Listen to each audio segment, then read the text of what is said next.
Hey guys, welcome back to my channel. I'm Jessica Flynn and I am the owner and maker of Flynn Sisters Boutique.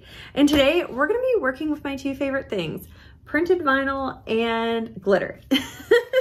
So I have these beautiful prints from the BAMF and Paint Between Dreams collab collection. There are so many gorgeous prints from Melissa. She does such a fantastic job. She actually hand paints these patterns and then Sarah turns them into a digital format for her vinyl printing. So we have so many transparent, opaque, and semi-transparent options to choose from. Look at these strawberries are so cute. And there was just endless inspiration, especially I thought with the florals. So we're gonna do a couple fun little designs today in this video. Nothing groundbreaking as far as teaching technique, but I hope it will be fun for some inspiration if you ended up getting some of these patterns and you don't really know what to do with them. I'm gonna have the links for all of these down below in the description box. You might even find some discount codes for you there as well. So that's enough chit chat for me. Let's go ahead and get started.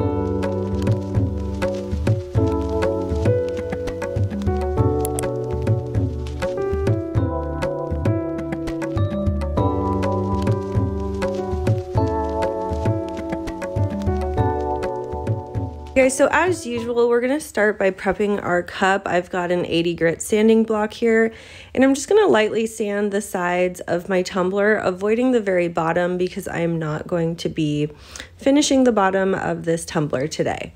Once we get it all sanded down, I'm gonna wipe it off with some rubbing alcohol and a paper towel, and then we're ready to spray paint our tumbler. But first, we need to tape off the bottom rim.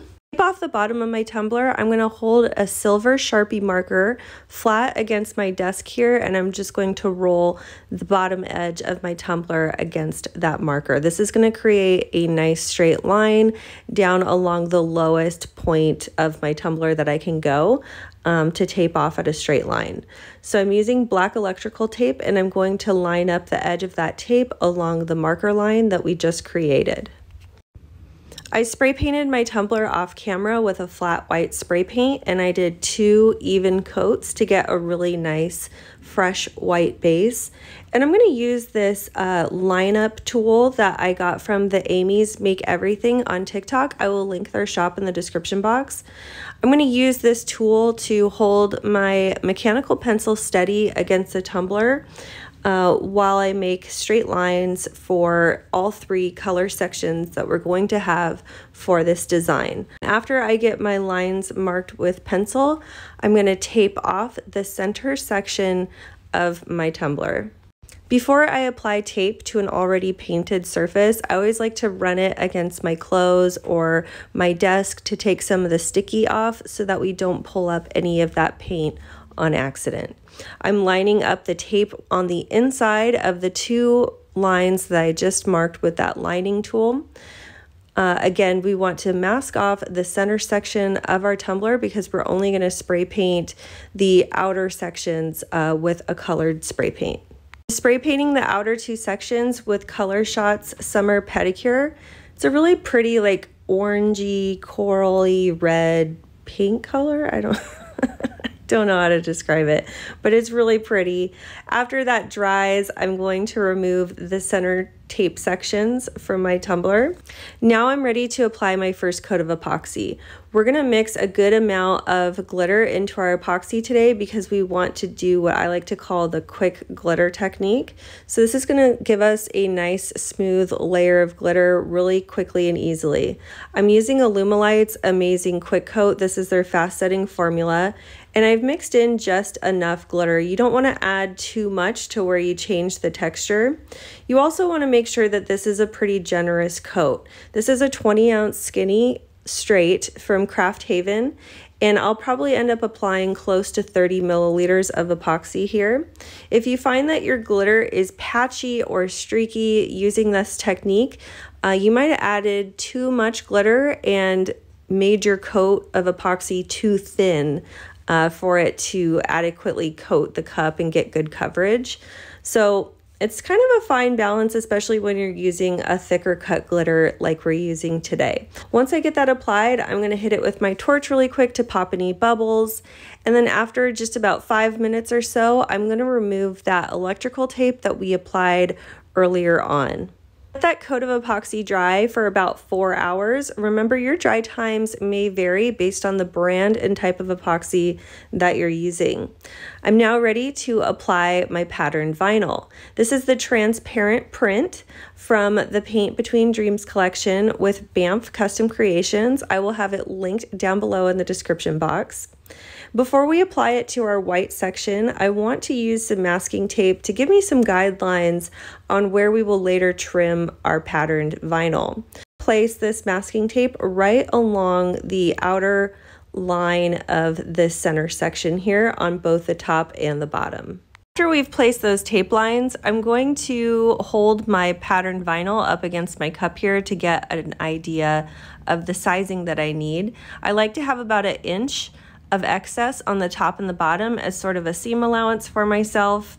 And I'll just fold the vinyl at the line from my estimate on what we'll need here, and I'm going to trim the excess off with some scissors. I'm also going to trim the salvaged edge from the side that I will be starting on when I go to apply it to my tumbler. So I'll peel back about 1 inch of the backing paper. So we'll use that little 1 inch of exposed adhesive vinyl as our anchor when we go to place it on the cup. I want to try and find the straightest line that I can for application, and we'll just anchor down that first 1 inch section, making sure to smooth out any kind of bubbles and wrinkles. Then I'm going to grab my vinyl scraper, and using the felt side, I'm going to use that to move from side to side firmly along our vinyl, using it to push the backing paper off. You'll notice that I keep that backing paper on as long as possible. I'm not pulling on the vinyl. I'm really just using that vinyl scraper to push the backing paper off as I firmly press the vinyl down onto the cup. This might take you a little bit of practice, but I think it's the easiest way to get this vinyl applied with minimal bubbles and wrinkles. To get to the edge here where it overlaps, I'm just going to use my craft knife to cut a little bit along the seam there, kind of overlapping just a little bit. You want to have about 1/8 of an inch of overlap along that seam. Then I'm going to apply more masking tape along the guidelines that I created earlier to really help me trim this. I underestimated how much this transparent vinyl will blend in to those coral sections on the outer edges here. So I just added some more tape to kind of help me see where I'll need to be trimming. After I trimmed all that excess vinyl, I did apply a very light coat of epoxy over this. I'm going to be doing some vinyl line work later, and I don't want you to see the seams where the edge of that vinyl is, because we're going to be putting some little lines along there. So that second coat of epoxy over the vinyl has been drying for a few hours. Again, I did use a fast setting epoxy, so your dry times may vary on that coat. All right, and I've already cut my vinyl for this project using my Cricut, and I'm using mostly Oracal 651 vinyl today, with the exception of the offset for my decal, which I use some really pretty sparkly coral vinyl, which I'll link down below in the description box. If you would like an additional tutorial on how I created the polka dots in Cricut Design Space, let me know in the comments so I can make a separate tutorial for that. I'm going to apply this cute polka dot pattern to either side of our floral vinyl. I want to create the seam for my polka dots on the same side as the seam for my floral vinyl. And I've got a little overlap of transfer tape that I'm going to use as an anchor to make sure I have my polka dots positioned straight so that everything lines up nicely. I love this cute little heart polka dot pattern. I actually found this in Cricut Design Space as part of their images, and all I did really was duplicate it a few times and line it up and size it proportionately to our colored sections here, and I sliced it so that it would roughly fit. Again, always have a little bit of a seam allowance, so I can always trim some off. I just can't always add to later. And where my polka dots meet up here, I had to do a little maneuvering to get everything in together. I also had to reposition the last row of polka dots because it kind of went over too far. My measurements weren't exact, but we just wing it, okay? We just improvise and do the best we can. I think it turned out pretty cute. I repeated this same process for my polka dots on the bottom section, and then I moved on to my white vinyl lines that will border either side of the floral vinyl.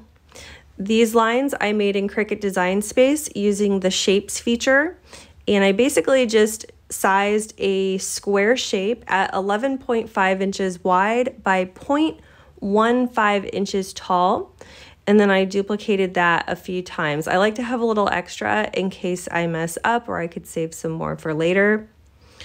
And we're just using the natural line of our design here to line this up. And then when we get to the end, I'm just going to trim it with my craft knife.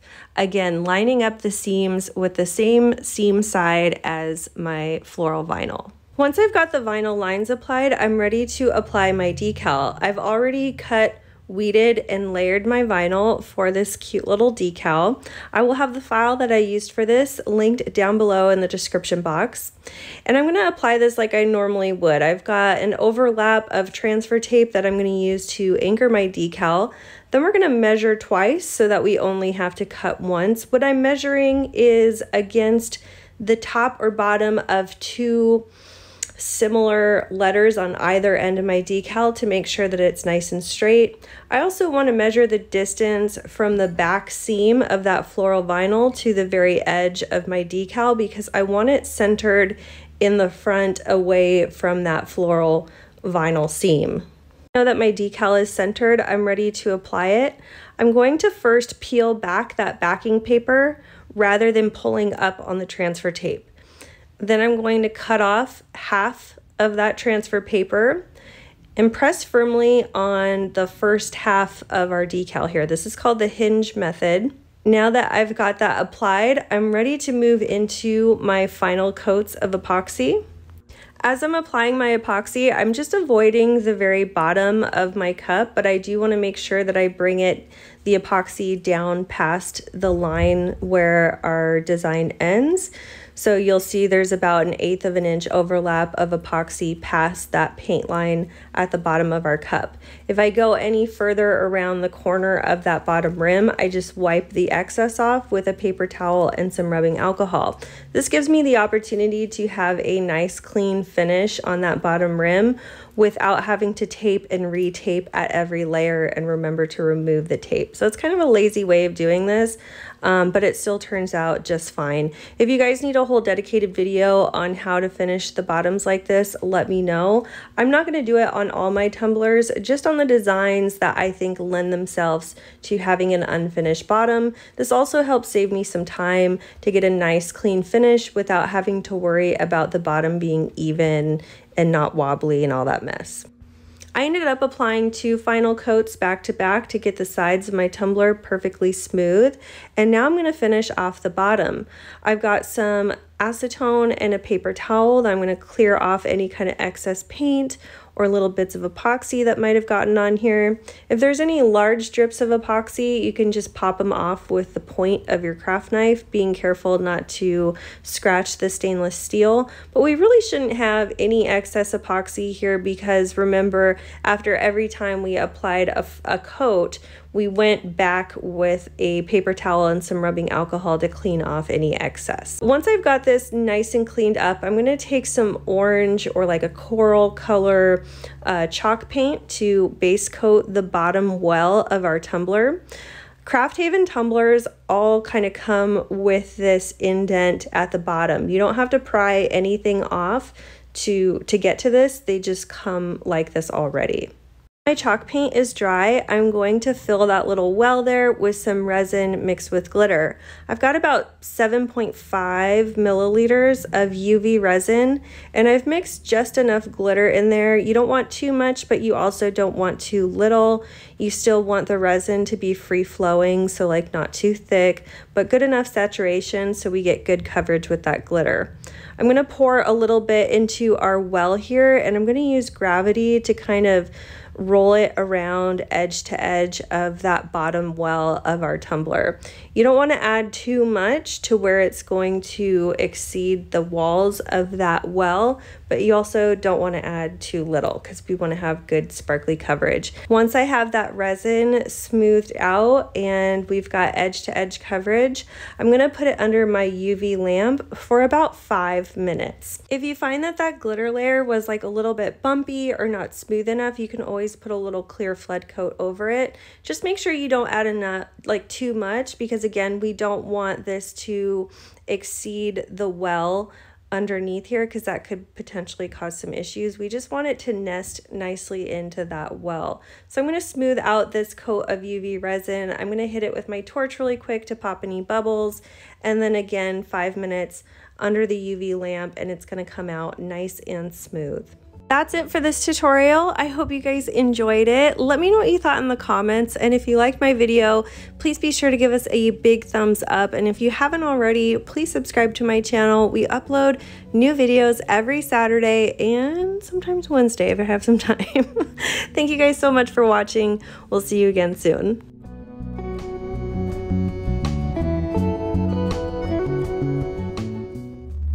And a big thank you to all of our Flynn Sisters exclusive members. Thank you for your pledge. Your support means the world to our channel. If you love this video, you could check out our last video here. Also be sure to find us on Instagram, Facebook, Pinterest, and of course subscribe for all our new videos that come out every Wednesday and Saturday. Thanks so much for watching. See you soon.